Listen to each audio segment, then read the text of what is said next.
All right, welcome everybody. If you haven't already, please feel free to introduce yourself. You can put your name, pronouns, affiliation, and your favorite fall produce in the chat. I'm going to share my screen. All right, welcome to Policy for the People. We're talking about impact storytelling for advocacy today. These monthly sessions are one of the best things you can do to learn how to use your voice and experiences to make policy change for good. We're so happy you're here and hope you know how important your participation is today. Every one of you has a story to tell, and in this session, we're going to talk about how to use storytelling as a tool for advocacy and have the opportunity to share out some of our own experiences. But bear in mind, the principles we're going to share with you are applicable in so many ways, not just for legislative purposes. Please feel welcome to put questions or comments in the chat as we go. All right. Isaac, introduce yourself. Oh, yeah. Hi. I'm Isaac Reed, he, they, she, program associate in food, climate, and environment here at the Rhode Island Food Policy Council. And my favorite fall produce is sugar pumpkins. Rachel, do you want to introduce yourself? Sure. I'm Rachel Newman Green. I am the Associate Director for Network with the Rhode Island Food Policy Council. And I have to say, I'm still enjoying my green tomatoes that are turning into red tomatoes on my countertop at this point. Awesome. Thank you. So, setting the tone for today's discussion, I'm going to talk a bit about our mission. The Rhode Island Food Policy Council's mission is building a more equitable, accessible, economically vibrant, and environmentally sustainable food system for all Rhode Island. We're an independent nonprofit organization, so that means we're not affiliated with the state or any political bodies. This allows us to be nimble in our advocacy. The Rhode Island Food Policy Council is driven by volunteers who believe in this mission. This small staff and board of directors is taking your lead to steer the way. If you want to get involved as a Rhode Island Food Policy Council member, all you need to do is reach out to info@rifoodcouncil.org and we'll help you get started. Our mission is focused into efforts related to these core issue areas: our food access and nutrition, food business and economic development, and food climate and environment programs are leading the charge with support for our work groups. To achieve this mission within these core issue areas, we recognize the ongoing need to restate our commitment to equity explicitly and frequently. So with that, here's the Rhode Island Food Policy Council's commitment to equity. The Rhode Island Food Policy Council recognizes the fact that many negative impacts of Rhode Island's current food system are grounded in a history of colonialism, genocide of indigenous peoples, slavery, private ownership of land, and the concentration of wealth and power in the hands of too few. We also recognize that people with visible and non-apparent disabilities are among the most marginalized groups in our community. The Rhode Island Food Policy Council believes that when power shifts to be shared more equitably across our communities and our state, we transform our future for generations to come. As we are listening and learning together today, let's keep the front of mind that when we think about the way that Rhode Island's laws help or fail to help at furthering this commitment. Now I'm going to pass it to Rachel. Thank you so much, Isaac, and for continuing to ground our policy for the people sessions in our organization's commitment to equity. These policy for the people opportunities are one way that we try to reduce barriers to civic participation for all Rhode Islanders that care about food. So as we kick off the conversation today, I want to ensure that we're all starting on the same page with a similar understanding of advocacy. So to do that, let's begin by reviewing this definition of advocacy. We define advocacy as a recommendation of a particular cause or policy. So that recommendation can be a positive or a negative, to do something or don't do the thing. But either way, it's about recommending something to someone. Next slide, please. So Why advocate? Advocacy matters in public policy and civic engagement perspectives for several reasons. So as you can see on the screen, the citations there if you want to fact check, research shows that testimony, which is another word for written or verbal advocacy, can be a really important, it can have a really important impact, and it does a couple of things.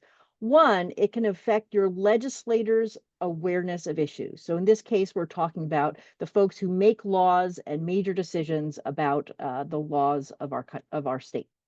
Advocacy can be the way that legislators are first introduced to a critical topic, or it might expose them to a new viewpoint on the issue that they hadn't considered before. Advocacy can contribute to or can directly influence a legislator's decision making. In other words, your advocacy can influence whether or not a legislator will support a policy or if they'll vote for or against the thing that's important to you. Finally, three is that advocacy and testimony can lead legislators to make changes to or edits to the bill text, meaning the laws that they have drafted. They do their best to obviously draft things that are meet the needs of the Rhode Island community, but giving them feedback and expressing what's especially important to you helps to make sure that those bills are written up in the way that is really most useful and meaningful to the food system here in Rhode Island.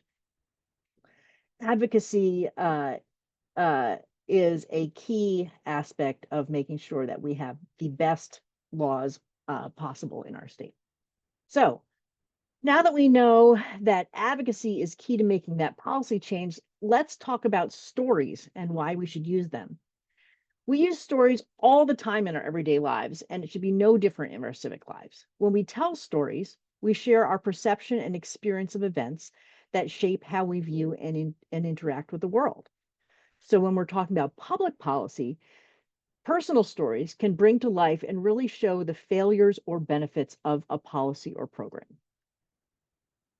Additionally, people remember stories. Research by Chip and Dean Heath from Stanford and Harvard universities found that only 5% of audience members could recall data or statistics that were shared in a presentation. But in that same study, the researchers found that 63% of an audience could remember stories that were shared in a presentation.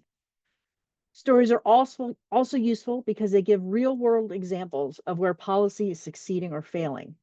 Finally, we all use stories because they motivate people to action. For example, if we think about climate change conversations, more people have been motivated to care about climate change because of the stories organizations have given us about climate change's impact on polar bears, where the average person tends to be unmotivated and kind of tune out statistics about climate change alone. So with that background on the power of stories, I want to introduce one of RIFPC's council members to share this experience with storytelling for change. Bean Marcelino is a Providence, Rhode Island native, born and raised between the west end and south side of the city, where she's lived for 40 of her 42 years of life. After 13 years working in social services, Bean decided to transition into the restaurant industry in 2016 with the hopes of opening a soul food restaurant that served affordable, fresh Black American and comfort foods. She opened Black Beans PVD in 2019.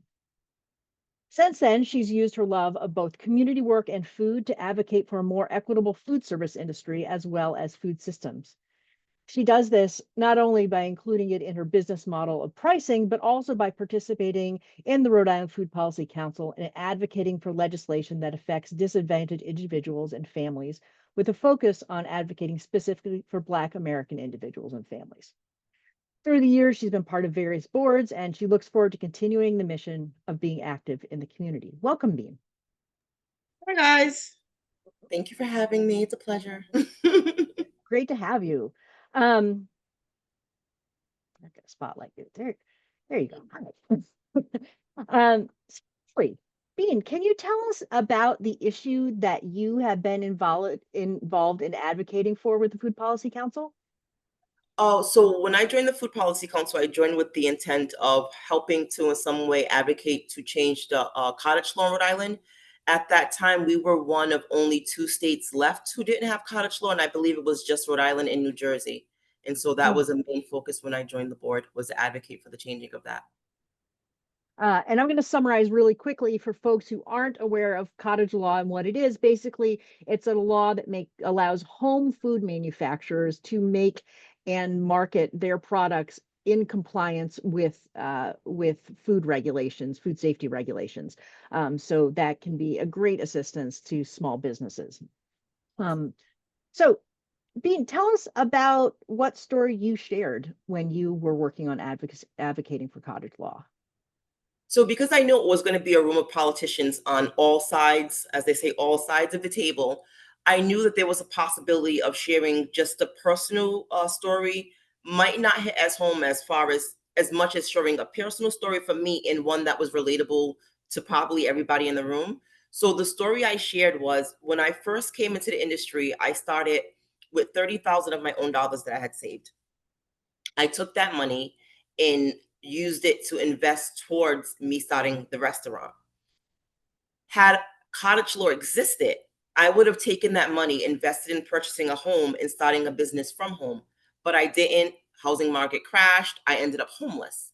And so my story was, had cottage law existed, I could have purchased a home with that money, produced from home, and stayed housing stable. Cottage law has implications that have a ripple down that could be good or bad for families. Whereas for me, it could have stopped me from being homeless. For another person, it could pay for college. But I knew that wouldn't be a good enough story for everyone. So my secondary story was, how many of you guys travel to other countries and take pictures in what would be considered a poorer neighborhood where you got to eat food out of somebody's grandmother's kitchen or home, and you post these on social media, went to this country and got to have real ethnic food, but you come back home and advocate against it? How many of you buy cookies from the church bazaar or from the spaghetti fundraiser for baseball? All illegal. Those are all totally illegal activities, but you do it and then you advocate against homemakers. So just having the wherewithal to say a story that was personal to me and stories that may be more relatable to them, I think that's important. Yeah, thank you. That's really important. So tell us, first off, when you testified and shared your advocacy, how did you do it? Did you do it in person or did you do it via written? What were the ways that you advocated? I went in and I testified personally. It was very nerve wracking because you stand in a hallway and then you walk into this small room and it's just a table and they're just standing around the table staring at you. I mean, sitting around the table staring at you. So you're like like deer in the headlights and it's this group of people at a table. So it's very nerve wracking, but it made it feel more intimate because it was that table instead of a big, big room. Right. Yeah. And remind me, what year was that you were providing that testimony?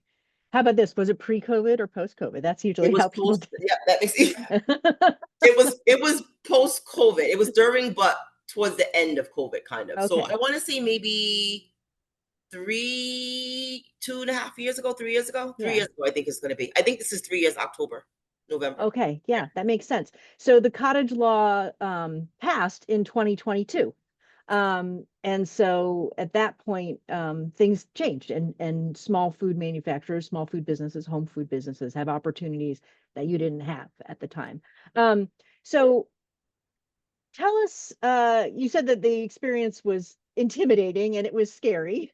Um, what else can you tell us about? Did folks have reactions? Did you get reactions to your testimony from folks?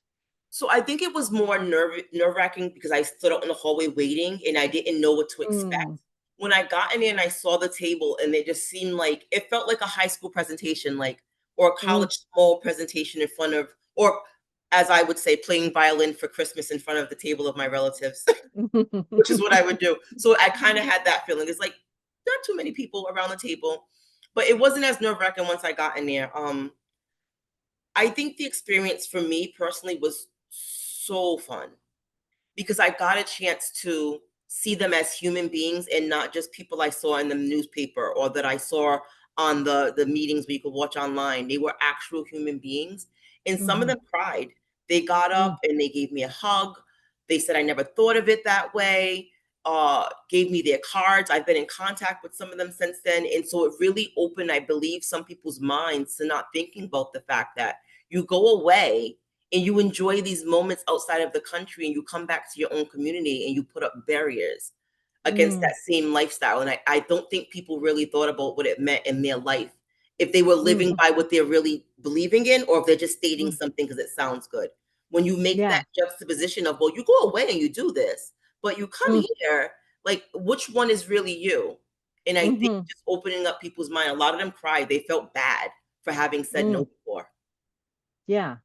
Um, and what would you, do you have words of advice for other people who are trying to think about their own story or what they would like to share when they're trying to make change in our food policy here in the state?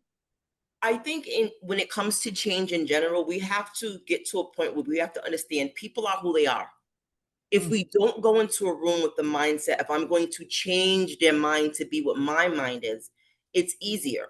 So for me, I knew there were going to be people, let's take it to a political kind of thing. Democrats are usually like, yes, we want people to be empowered. Republicans are like, we want people to be fiscally responsible, right? mhm, So I'm not going to go in there and get somebody who wants to be fiscally responsible to be like this, woo, let everybody mhm, have fun things kind of a person. mhm, So I had to kind of two sides my story and say, well, if you believe in people having financial independence and you want people to have the American dream, advocate for the cottage law. It gives people a chance to have the American dream. If you are saying you want people to have less wealth here, to be more fiscally responsible, allow them the opportunity to have a home business and then pull themselves up by their bootstraps. And mhm, so just thinking of a way to gear your argument to kind of cater to both kinds of mentalities is the real way to get things done. You don't want to go in believing, I'm going to make this person believe how I believe. No one's mhm. changing. So you have to just really think about playing it into what both or everybody in the room might necessarily want. Yeah, that's really great advice, and I think that that can really help people figure out, some of our guidance that we'll talk about just a little bit later in the presentation kind of touches on exactly those points. You have to find the person and find the thing that will speak to them. Yeah, I Exactly. think that that is really good. So, what did you? How did you figure out that that was the approach you were taking? How did you figure out your message and kind of come to those conclusions of how to tailor it? It's really a funny thing. And I think about my childhood, and I think it goes back to that. Having a dad that was a competitive chess player and a union rep, Mm, a union mm, president, it kind of gets you to know how to speak to people or to strategize in a way. I also was a psych major, worked in mm, retail, worked in social work. All of those things of working with different populations and convincing people of things, I didn't realize it became like this natural gift where I can like kind of convince. And I'm like, that's what mm, it really comes to, being able to convince people to do better, convince people to do what's right. And you have to know how to aim it, like you said, aim it towards what is applicable to them. And so I think yeah. that was, yeah, it's just working the jobs I've had just made me have that mindset of, okay, like social workers, this client doesn't want to not spend their money on these things, but they need to save for housing. How can I make this a winnable thing for both of us? So just learn Mm, how to make things so it's a winnable situation for everybody involved. yeah. Yeah. But what I'm hearing you saying also is that you really brought yourself into this. You brought your back experience, you brought your life, the things you learned from all the things you know about human Yeah. beings, right? Which I think that that's a really important part of the storytelling message is that you're communicating a human being to a human being, even though it's Exactly. in this structure, like as you were saying, can be a little scary and intimidating. In the end, you have to call on yourself as a person and what you know and what you've learned about people Yeah. and use that. Yeah, that's really great. A great lesson. Thank you for And sharing really that. remember that they are also just people. Hmm. They could be me. They are just people. And I think that's what it took me walking into that room and saying, okay, these are really just some of them are moms and dads and like Hmm. someone's aunt. Like, Hmm. they came to me, gave me a hug after, like seeing them as actual humans and not by their titles Mm, made it more feel like I was speaking to friends across the table. hmm. That's great. Well, thank you so much for sharing that. Is there anything else that you want to share with folks about the experience or about developing and sharing a story about your own story? Anything else you'd like to share? Never, if you can, never stop advocating, even if it's against what a lot of people are telling you. When you know it's right, still push for it. It took us, I want to say, maybe 2 years of trying to get the cottage for it to actually happen. It took 2 years of Mm, speaking publicly, writing in, Mm, being there, and in combating the opinions of people who were just scared of mm, competition, and just letting them know that if you are if you are a big bakery and you're afraid of someone baking muffins from home, if that's your biggest competitor, your business model sucks. Your business model is mm, terrible. And being okay with saying that to people's face. If mm, you're a business owner and you are scared about your business is terrible. So it's a lot mm, of being okay with confronting the truth, confronting people with the truth. So mm. get Yeah. comfortable with it. Thank you for that. So I think we'll have time. We'll definitely have time for some more conversation and any questions that folks have for you at the end. But will you stay on Yes, I and will. folks will have questions I'm after? nosy. Awesome. Thank you so much, Bean. You're welcome, All right, guys. I'm going to turn it back to you, Isaac. Thank you, Rachel, and thank you, Bean. I'm gonna unpin you guys.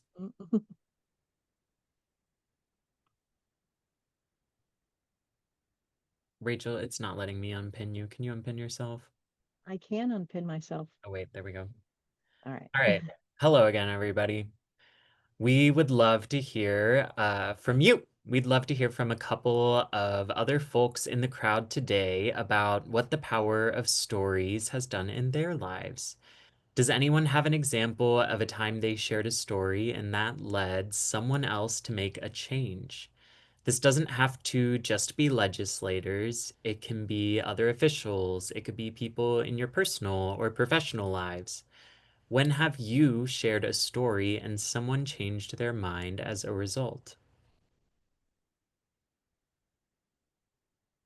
We'll open it up to anyone who wants to share something about their own personal story that they've used in advocacy.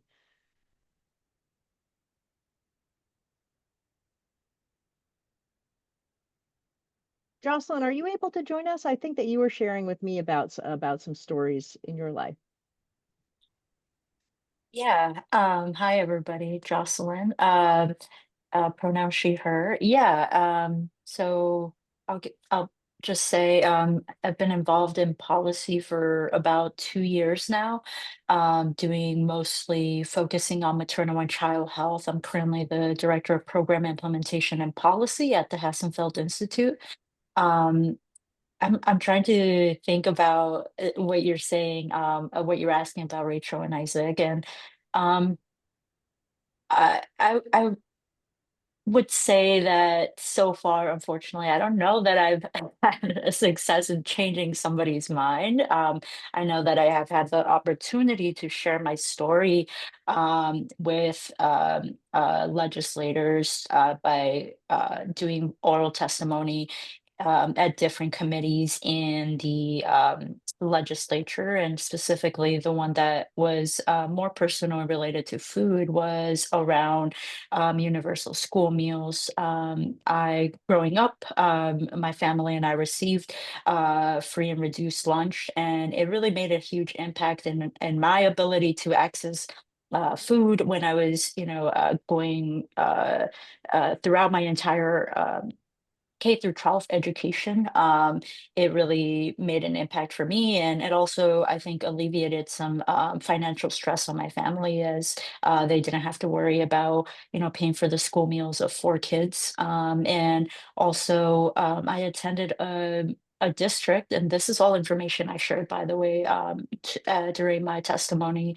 I attended a district that about 90% or more of the children receive free and reduced lunch. So I never honestly felt any stigma around receiving school meals just because it was so universal. And all my friends got school meals and we all lined up to, get our lunches and didn't have Mm, to pay for it and just, got our stuff checked off. But sharing that in a very public setting, like Bean was saying, can be intimidating. But it's also, I think, eye-opening for some folks, especially when you're talking about issues that affect lower income communities that unfortunately don't always have the time, ability, or whatever other factors may be, to share their stories. And I'm extremely privileged that I have the time and also a platform in my current position to share my story of growing up as a low income child. And these programs are so important. And I hope that, even though it hasn't passed in the last couple of years, that universal school meals do become a thing in the state, and being asked questions about it by legislators and stuff like that was really significant. So I do think that, as Bean was saying, they do pay attention and they do listen to those stories, especially when they're personal stories. Yeah, thank you for that, Jocelyn. Thanks for your commitment to the universal school meals. I think that is always an important priority, but especially now we're facing some um, very scary food security times coming up very soon. So thank you for that. Does Yeah. anyone else have experience or story they wanted to share? Yeah, and like Jocelyn, it didn't have to change someone's mind. I can share a story that I really appreciated recently. So, I mean, I often share my story of how I got into food waste and composting, but that's actually not what I want to focus on. But when I was at a Grow RI event recently, and there was a number of different speakers from a number of different agencies, but the one that stood out and that I really remember from that event is the new director from the food bank, who came, and she was talking about how, she had grown up on a farm, but then sometimes the farm, would have bad circumstances because of weather or whatever that particular, and, she never knew growing up, oh, I was a SNAP recipient, or, whatever it was at that particular time. And so it was, really her telling the story of how she was affected by all of these different things that she's now working for, that really stood out. And I thought was just a great example of how we use our personal stories. Thank you. Yeah. She's yeah, I think she's using her story a lot in talking about her work with the food bank, and it's definitely really powerful. Thank you for that, Isaac. Mhm. I have a story that I'll share personally about an experience. So, I live in the south in Washington Park neighborhood in Providence, and I'm pretty close to the Port of Providence. And folks might know that there are a lot of environmental concerns with the use of the port and air quality. And a number of years ago, I think it was back in 2021, one of the main users of some of the industrial properties on the port, specifically the folks who operate the asphalt plant, that when people are driving up 95 and say, so what's that horrible smell? It's at the asphalt plant. They were applying for a zoning ordinance to expand their use onto another site that they would have used for asphalt, for I think for storing and processing of used asphalt. And so there was a zoning meeting to see if they could get approved to do this. And so I went and I spoke about my family's experience living in a neighborhood where the impacts of the businesses at the port overflow into our neighborhood. And I talked about how in the summertime, we have to close the windows because the smell will wake us up in the middle of the night of the asphalt, of sort of, a gasoline tar smell. And that it really makes it, there's a real threat to the health of people in our neighborhood. We have very high asthma rates. And I'm fortunate in my family that we don't have asthma, but nonetheless, the fact that the smell is so predominant really impacts my family's quality of life, and I'm sure impacts the quality of health for people in my neighborhood. So I gave that testimony in person at the zoning hearing, and among many other people who had really powerful. One of the testimonies that was shared was also by the director of the Providence Community Health Center that is right on Allens Avenue, and he talked about that they had to power wash all their employees' vehicles because they were covered with sticky residue from the plant. So I think those real stories of real experiences that folks around the community shared actually were successful in getting the zoning change refused, and so that was definitely a success. But it was intimidating, even for me. It was intimidating to stand up there and speak about my personal experience. Yeah. Yeah, thank you, Um, Joel. Candace, I see you just came off mute. Do you have a story? Oh, can you hear me? Okay.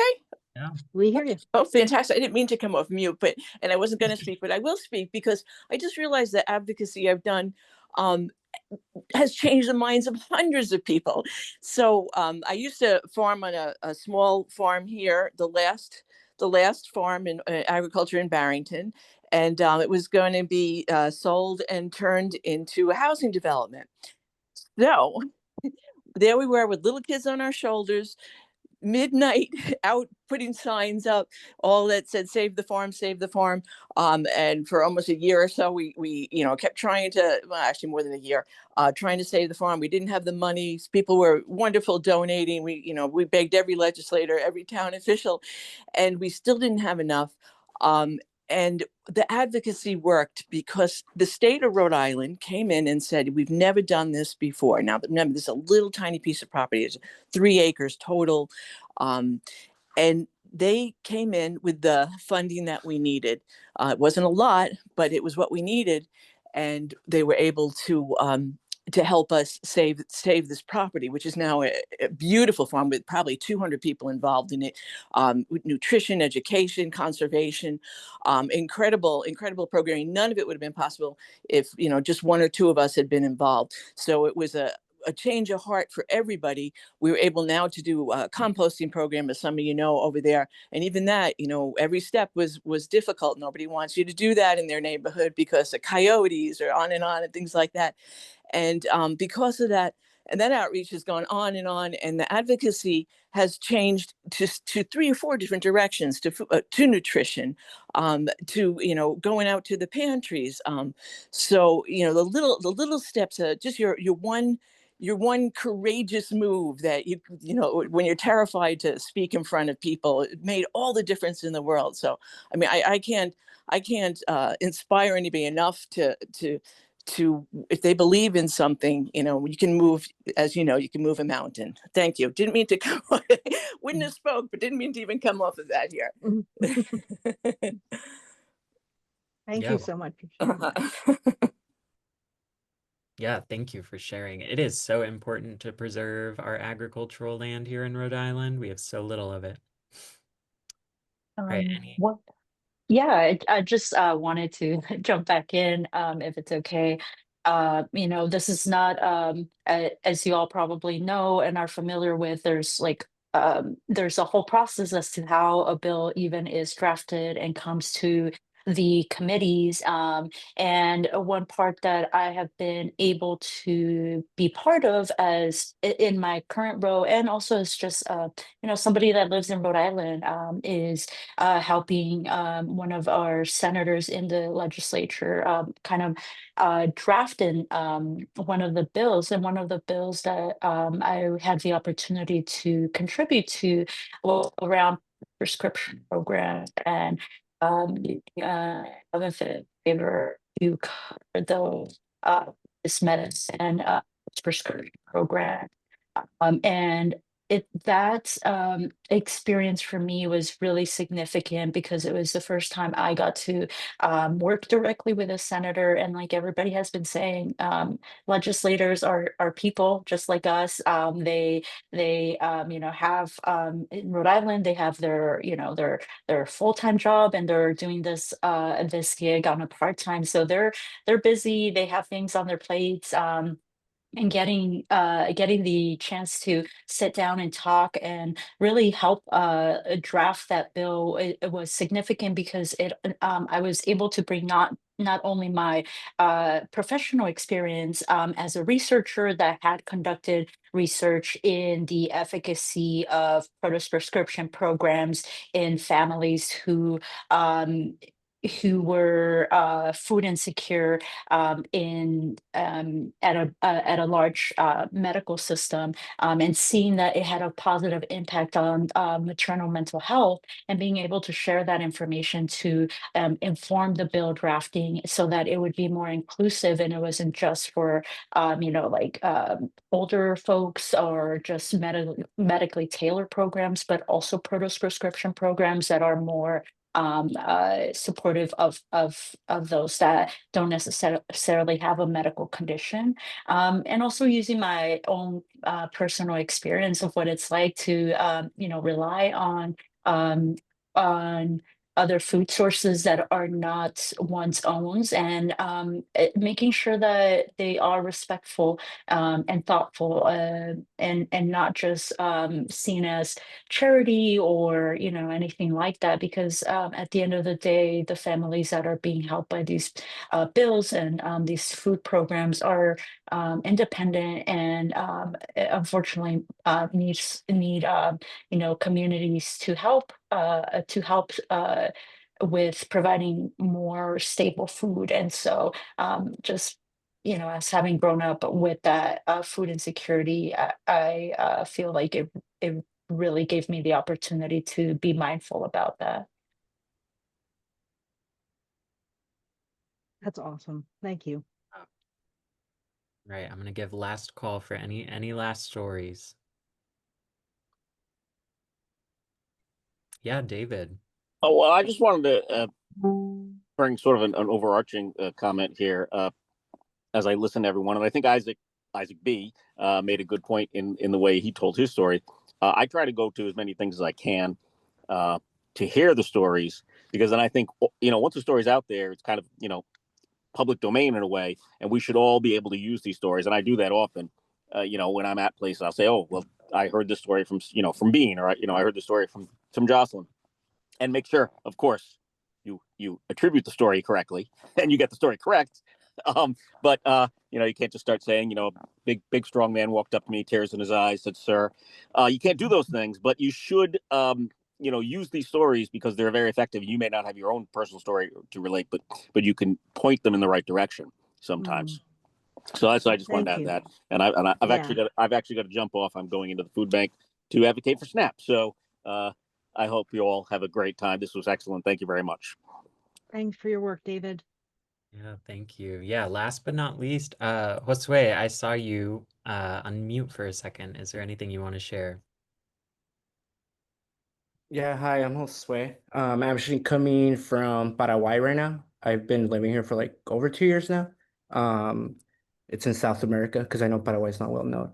But I just wanted to share where like I've been on the opposite end where like the stories of people here in Paraguay have kind of like influenced me and how my habits, for example, specifically like food waste, where I know that's like a big deal where like it's not just about providing people access to food, but rather how do we also maintain the decrease the amount of food waste, and that starts with just composting, for example. That's been something huge where I've been doing here, and also just even if the a fruit or vegetable looks a little ugly, call it, or not it doesn't conform to what we see as fruit, just utilizing every aspect of that. And I feel like it's been very helpful living with like farm animals around here because like even if I don't eat something, I could just throw it outside my window and someone is able animal is able to eat it. So like just how do we construct like an environment where like every part of the food is being utilized too? And I feel like that's something that in the future, if I do go back to the States, maybe concentrate on something like that too. Yeah. Yeah, that's awesome. Thank you for sharing, Josue, and for joining from so far away. Those are all awesome examples of the power that stories can have to make policy change. But just as stories can create change in our personal and professional lives, like we were just discussing, they can create change in our policy world too. Stories are powerful. All right, I'm going to pass it back to Rachel. All right. So we have some good pointers and we're going to walk through these questions, although I feel like Bean gave us some really expert in-person advice that really covers a lot of these. But So at the end of this presentation, there's a link to a worksheet that you can also use to figure out how to share your own story and to prepare for an advocacy meeting using it. So we'll dive in. So before you pick your story, you need to first identify the goal of your advocacy. So figure out why you're advocating in the first place. And that helps us identify the kinds of stories that can make a difference in our advocacy. So looking at somebody working on the issue, for example, that Bean was working on. Let's say I have a meeting with one of the local legislators and I've decided that I'm going to talk about cottage food law because being able to make and market food out of my house is important to me. So we're going to apply this question to that situation. What's the goal of the advocacy? And what about the cottage food law do I want to talk about? So maybe I want to encourage legislators to support a bill that makes it possible for more home-based food businesses to operate in Rhode Island. So now I know the goal, to convince our educators to submit a bill that would make it easier for small food businesses to meet the food safety regulations. The next question is, how would a story enhance this task? A story like Beans shows that how urgent and dire this need for change is and how it can support the incomes of Rhode Islanders and our state's economy. Beans' story certainly is a powerful one when she talks about not being able to start a home business and therefore having to invest her savings in a brick and mortar's place when at risk to her own family's financial stability, right? So then the question is, how do you enhance it? And then the next question is, who's the audience? You've already identified your local legislator as the audience, but you definitely can work on deciding who are the decision makers that you want to speak to. You can assume that they have at least heard of the need for more economic opportunity for small business people, as being said that specific issue really speaks to a lot of politicians. So in a case where your audience might not know about the program or policy you're discussing, you want your story to encompass a short 1 or 2 sentences that explains what the issue is in a way that it applies to their concern. Other useful questions for choosing the story include, is there a particular way to frame your story for that audience's interests? And is there a part of the story that you want to focus on? So I really want the story to highlight why we need this change right now. So I want to ensure that my story is discussed in the wider context of economic opportunity for Rhode Island and economic success of Rhode Islanders and of small businesses in the state. The final 2 questions come together to help us understand how we want to use this story. The questions are, what values and emotions are you hoping to bring up in your listener? And how will those feelings translate to action? So in my story, I want legislators to feel angered and frustrated that community members like Bean are limited in their ability to make a living.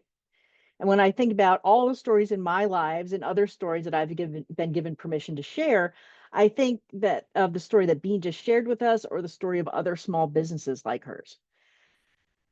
That's a powerful, concise story that anyone can remember. When you hear about this story, you immediately want to do something for that person. So let's take that short story and develop it into a strong advocacy message. Isaac, can go to the next slide, please. So in the Food Policy Council, we use a framework called PAIRS, present, explain, answer, request, and send. Engaging stories can not only, hold on one second. Engaging stories can not only pull people into the message, but also can allow them to see the issue from another perspective. Once your elected official has your story and the facts, they'll want to know what they can do to address it. So those actions can vary from co-sponsorship of a legislation to sending letters to their colleagues about the issue. So it's important to end with a request and make clear to your legislator what their next steps are. You could be sending a fact sheet that you reference and ask them to forward it on. You could share a published letter to the editor for them, or you can write to thank them for taking action that you requested. It's all about changing apathy to action, right? Apathy being a lack of enthusiasm, interest, enthusiasm, or concern. you are really working on using your story to drive people towards the process of doing something, typically to achieve the aim. You need to find a shared agenda, find the thing that the two of you care about, a shared concern. You need to connect your advocacy to their agenda. You need to listen for ambivalence, right? This is really about a conversation, as Bean said, and as Jocelyn said, that these are other people, and you're really working on having a conversation for them. You want to listen to what their feedback is and how they respond to you. Listen to what their doubts are and what they might be ambivalent about. You want to restate the reasons that you want change, and how that addresses their concerns, their ambivalence and the things that they care about. And you want to definitely always encourage your legislator to learn more and take action. Like I said, this is really a conversation, and it's about relationship building, which is such an important part of advocacy, just like we're encouraging you to think about your legislators and decision makers as human beings. You need to make sure that they are also relating to you as a fellow Rhode Island community member, as a fellow human being. So to do that in your conversations, you need to make sure to ask open-ended questions of your legislators. You need to recognize and reinforce success. If there are things that your legislator has done, please acknowledge and thank them for the things that they have done that have been supportive to your cause. For example, in talking about the healthy school meals for all legislation that Jocelyn talked about, there are legislators that we are working with, who might serve, might have particular concerns about health, or might have particular concerns about child well-being, or particular concerns about local business. So you can look at their record, look and see what they've supported in the past, and say, I know that you care about health because you are on the Health and Human Services Committee. And so, as you know, since you care about health and you are active in those issues, I want to talk about this issue and how it applies to you also. Value any progress as progress. Again, a lot of this work is marathons, not sprints. So if the legislator is helping you move forward, please thank them and continue to engage them in the ongoing work, and recognize also for yourself that everything is not 100% win, that every little bit of convincing that you do is very, very helpful. And in a conversation, always summarize what you hear officials saying. This is an ongoing process. Next slide, please, Isaac. All right. So here's the worksheet that I mentioned earlier in our conversation. There's a link here that I think Isaac's going to share in the chat. Thank you. This is the pairs worksheet, and it's something that you can use as a personal tool for walking through how to develop your story, how to refine your story, and to bring it to legislators and other decision makers. So we're coming right to the end. I did want to leave time, and I asked Bean to stay on in case anybody had questions specifically for Bean, about the work she's done, about the advocacy experience. So I just want to open it up. Questions for Bean, or questions broadly from anyone else? Are there any questions or points of discussion that people wanted to bring up?